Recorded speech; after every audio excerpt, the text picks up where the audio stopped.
Boy, Jen, the fish sure aren't biting. No, they're not. But isn't it something how we can be running the race of faith in a boat while sitting down?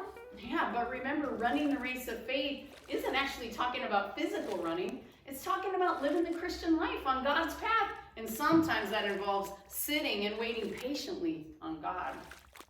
Yeah, hey, maybe that's what level 3's lesson is about. Learning patience. Maybe, but our robo watches are flashing Matthew 14:22 through 33, saying that's a clue to help us figure it out. Hey, I have a Bible right here. Oh boy, Jen, those clouds sure do look dark, don't they? Sure do. It's getting so windy, my gosh, isn't it? So windy. Yeah, this reminds me of the story where Peter walked on the water to Jesus. Remember that story? Oh yeah. You know, Jen, whenever I read that story, I always see myself as Peter. Why? Well, because I'm so much like him. I really want to follow Jesus. You know, keep my eyes on him and, you know, the storms. But the storms of life distract me so much. And then I sink. Yeah. Jen, will you read that story? Sure. All right. Matthew 14, starting at verse 22. Immediately Jesus made his disciples get into the boat and go before him to the other side while he sent the crowds away. Next he went up onto a mountain by himself to pray. Now when evening came, he was alone by himself. But the boat was now in the middle of the sea, tossed back and forth by the waves, for the wind was against them. Now, in the fourth watch of the night, Jesus went to them, walking on the water. When the disciples saw him, they were afraid. Oh no! It's a ghost! What do we do? Take courage. It is me, Jesus. Don't be afraid. Lord, if it's you, tell me to come to you on the water. Come. So Peter got up out of the boat. He stepped out into the water. He looked at Jesus, and he was walking on top of the water. But just then he looked around and saw the wind and the waves, and he was terrified. And when he began to sink, he cried out, "Lord, save me!" Immediately Jesus stretched out his hand, and he helped him into the boat. O you of little faith, why do you doubt? Then the storm stopped. Those who were in the boat worshipped him. Truly, you are the Son of God. Wow, Jen, I sure love that story. Me too. Hey, there's another verse on our robo watches. It says Hebrews 12, 1 and 2. That was from the last lesson. Not 12:2.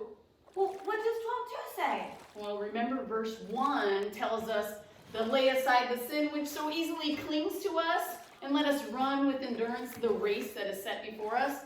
Verse 2 says, fixing our eyes on Jesus, the author and perfecter of our faith, who for the joy set before him endured the cross. Jen, that's it. Just like Peter in the story. Huh? Well, while we run the race, even if we're sitting in a boat fishing, we need to focus on Jesus instead of the storm. Yeah.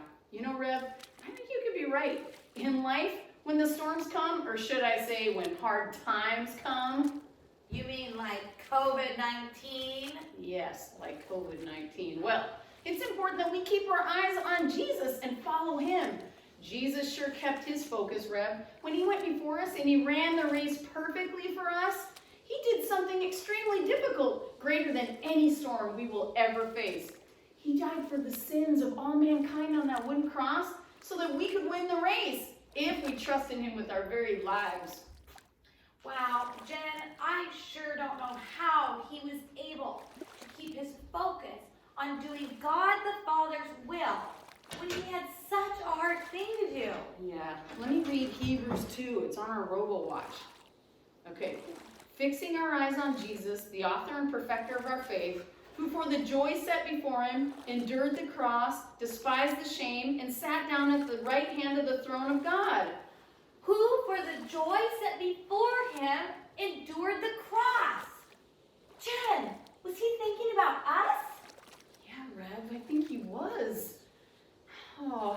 Jesus' mission was, he could see the end result, Rev. He could see that because of his death on the cross and his resurrection 3 days later, that we too could have new life. We could be resurrected and have life in him. Those who believe in him for the forgiveness of their sins would win the race because of him, for his glory. Wow. Jen, look at our RoboWatch. They're blinking that level 3 is complete. Yes. And it says, when running the race, keep your eyes on Jesus. That's it. Level 4, here we come. Oh, boy, am I glad to get out of this boat. I'm feeling a little seasick. Me Hey, come on, let's find our oars and row to shore. Row, row, row your boat and see where the race takes us next. Good idea.